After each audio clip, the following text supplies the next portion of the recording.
I'm Marissa, and today I'm in my kitchen and I'm going to be sharing with you guys some of my favorite snacks and treats to help me stick to my macros. So as most of you guys know, I've been working with 3S Fitness for almost a year. That is where I learned about macro counting. Macro counting is basically having a balance of fats, proteins, and carbs that are meant for your body. She takes your lifestyle, your body type into consideration when she gives you your macros, and then that kind of helps give you a guideline of what balance of things you should eat. Now, of course, every person and every body is going to have a different specific need. So some people don't eat dairy, some people don't eat gluten, some people are vegetarian or vegan, and it really is customizable to whatever your diet is, whatever you feel like is best for you, whatever is your version of healthy, then you can have your meal plan or macros cater to that. So I currently don't count my macros because I have been with 3S for long enough that I know what I can eat and what I shouldn't eat. And this is more referred to as like intuitive eating. And so I kind of know what good breakfast options are for me, what good lunch and dinner options are, and then I like snacks. Now, I'm a firm believer, as well as 3S, of the 80-20 rule, which means if you're eating healthy 80% of the time and then having snacks and treats 20% of the time, you're gonna be okay. Now, obviously the most healthy thing to eat would be vegetables and fruits. I mean, that's obvious. And some people eat different amounts of fats and carbs depending on what they feel like is healthiest. Some people are going to be high fat and some people are going to be low fat. Like my mom, she had her gallbladder out, and because of that, she has to have a more low fat diet. So that really is personal. If you have any medical concerns about your diet, you should consult your doctor. I'm not a dietitian. I'm not saying these things are healthy. Some of them are very sugary. These are just some of the things that I like to treat myself with that are snacks or treats that I eat not every day, but things that I like to eat to enjoy, give me a little bit of treat so I don't fall off the wagon. Now, I have never suffered with an eating disorder, but I know a lot of people who are drawn to macro counting have suffered with eating disorders in the past. A lot of people will have binge disorder, which is basically where a lot of women will eat really healthy during the week, and then during the weekends, they will have these periods where they're just eating everything in sight, and sometimes they don't remember what they're eating, or they're just consuming huge volume amount of calories. So the thing about having macro counting is it allows you to have something sugary or something that you like every day, so you don't feel like, I can't ever eat this. I can't ever have chocolate ever again. I can never have fat ever again. I can never eat carbs ever again. So, and it makes it so you can get some of those things that you love, but work them into your day. So if you know you're gonna eat a sugary treat later, lay off the sugar the rest of the day. Or if you know you're gonna eat a fatty dessert, eat a lot of lean proteins and vegetables earlier in the day. So it's kind of just all about balance, and it's all about you eating what feels right to you and your body. So I've got several different options here of things that I like, and some of them are gonna be vegan, some of them are gluten-free, and there's not any meat in any of them. So that way, no matter what your diet is, hopefully you could find some snacks that maybe you guys would like too. So first off, I'll start with the things that I prepared here. So the first one is a parfait. So obviously I'm not an inventor of these snacks. I'm just an enjoyer of these snacks. So you might have seen these a million times. You might have seen them on other channels. I don't profess to invent them. I just profess to eat them. Sometimes with parfaits, especially with granola, you have to be careful because there's a lot of hidden fat. And yogurts can be very sugary, so you do have to be a little bit careful. But for me, this is a healthier choice versus eating like a large piece of chocolate cake with an inch of frosting on it or something like that. If I want to feel like I'm having a decadent treat, this is something that I would make for myself. So what I use for this is just the Silk Vanilla Yogurt. This is completely vegan, and I will give you, this has 3.5 grams of fat. It has 20 grams of carbs and 16 grams of sugar. So again, this is something I eat it as a treat. This isn't something I eat every day. But then I topped it off with some granola. And this is the protein granola. This is oats and dark chocolate. This has 6 grams of fat. It has 30 grams of carbs and 10 grams of protein.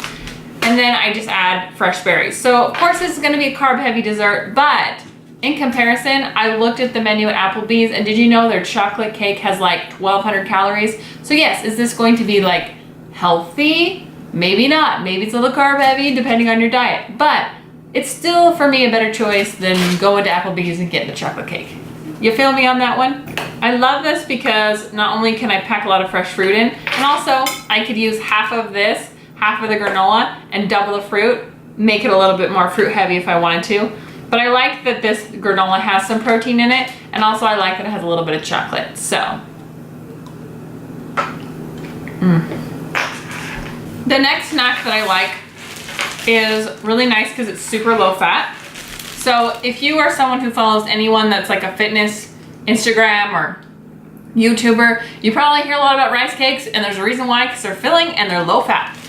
So these are the chocolate crunch rice cakes I really like. I also like just the plain rice cakes, and I'm a big apple pie fan, I won't lie. So a little bit of apple cinnamon for your enjoyment. These are nice because they're super low fat and super low calorie. So if you're just into calorie counting, this has 50 calories, this has 0 fat, and it has 3 sugars, 11 carbs. Very simple. The chocolate ones are a little bit more. They have 60 calories, 1 gram of fat, 12 carbs, and 4 grams of sugar, and 1 gram of protein. So what I did with this is I actually took a chocolate one and I mixed a little bit of PB2 on it, which if you guys aren't familiar with PB2, it's actually like, I wouldn't say it's a peanut butter substitute. It's a powdered peanut butter where they take out the fat. And what I do is I mix that up with water, and then I just slice, this is half a banana on there, and I slice it up. And this to me is like a treat. This is something that I'd eat for like a dessert where I'm like, oh, I want a little something extra. It's your chocolate. But I was shocked to find out how much lower fat like PB Fit or PB2 is than regular peanut butter.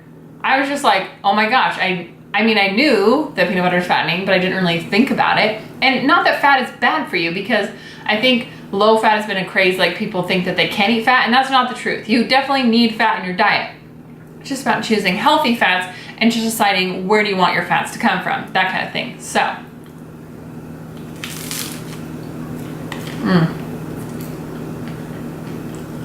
you can tell I like them because the package is empty. My next treat or snack is all about these almond nut thins, guys. I need rehab for these crackers because they are so delicious. They're gluten-free and they are so good. Like, even if you're not gluten intolerant, I'm not gluten intolerant. I just find when I eat a lot of gluten, it just kind of makes me feel yucky. Like, it makes my stomach hurt. So I try to avoid gluten, but I'm not like, oh my gosh, celiac, like I'm super sick. You know, I can eat it. It just makes me not feel so great afterwards. So I have fallen in love with these crackers. So you can eat 19 crackers for 130 calories, which have 2 grams of fat, 24 grams of carbs, no sugar, and 3 grams of protein. You can literally put anything on them, anything.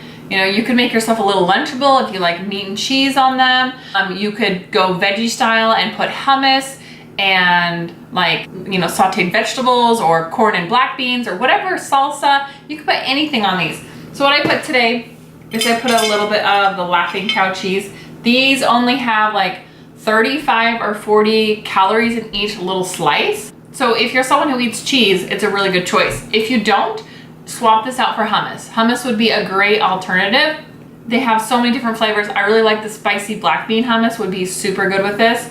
And I just do a thin little layer, and then I just slice up a garden tomato. I love this time of year because I love fresh garden tomatoes. We just have a tiny potted garden, but we've started getting tomatoes, and I love it because they're so good, they're so sweet. This is something that I totally love, and I just feel like it's super yummy. So I just have 5 crackers here because that's as big as my tomato was. And so I only use half of the Laughing Cow cheese, and of course there's tons more that I could just dip with my crackers and still have a super low calorie snack. Okay, next I have these Bear Fuji Crunchy Apple Crisp. These are super nice because they are organic, they're gluten-free, they're fat-free, they're basically apples. So 90 calories for a serving, which is about ½ a cup. And they're basically just like thin sliced apple chips. Basically just your dried fruit. But if you're someone who likes crispy things, this is a great choice because it gives you that. Now it does have a lot of sugar in it because it's natural apples. So for a ½ a cup, you're gonna have 90 calories, no fat, 26 grams of carbs, and 21 grams of sugar. But again, it's just organic apples, so it's more natural sugars. And some people feel like that's better, some people don't. So it's really a personal preference on that one, but they're really good and I love them. You can tell is another favorite because there's only half a bag here. But these are from Food Should Taste Good. These are the multi-grain tortilla chips. These are gluten-free and they are non-GMO, flaxseed, sesame seed, quinoa. Basically, a lot of nice good stuff in there, and they're also certified vegan. So I love to eat these with salsa instead of your typical fried chip. They are so good and they are so addicting. Like, a friend of mine introduced these to me. They came over for dinner and I think they brought these, and they were delicious and I haven't looked back since. Next we have Boom Chicka Pop. This is a giant bag. This is actually our second bag. We have an almost empty bag in our cupboard right now. But this is awesome because there's only 70 calories per cup and it's kind of sweet. So sweet and salty kettle corn. The serving size on this is giant. It is 2 cups. So if you're needing a sweet thing, these are gonna be too sugary, too high calorie for you. Get a little Boom Chicka Pop in your life. So this has 8 grams of fat, 18 grams of carbs, 8 sugars, and 1 gram of protein. It is delicious. It tastes just like regular kettle corn, so can't go wrong with that. And it makes you feel like you're eating a big treat because 2 cups is a lot. So if you're only eating 1 cup, it's 70 calories. If you're eating the 2, it's 140, but either way, it still feels like you're getting a pretty good treat. And last, this is the Milton's gluten-free crispy sea salt baked crackers. I bought these for me because they were gluten-free, and my husband has fallen in love with these because they taste like potato chips. So if you're someone who likes potato chips, but you don't want the fried fat of potato chips, you should try these. So these are made out of brown rice flour and corn flour and oats. So for 14 crackers, you get 130 calories, you get 3 grams of fat, 22 grams of carbs, 2 grams sugar, 2 grams protein. So it's nice because the fat is so low on these. So if you are someone that craves that crispy fried goodness of potato chips, try these, because even though they're not potato chips, they taste like them. I can't explain it, but I'm happy about it. So these are also good with any kind of salsas or hummus dip or cheese or whatever else you like to put on your crackers. They taste awesome. So thank you guys so much for joining me. I hope this was helpful for you. Let me know if you guys want to see some more kind of snack ideas or breakfast ideas. I'm a little nervous to do food things because I'm not a dietitian. I really have no background. And like I said, I'm not telling you these things are healthy. I'm just telling you that I like to eat them and they taste good. Don't forget to like and subscribe for more videos, and I'll see you guys next time. Bye.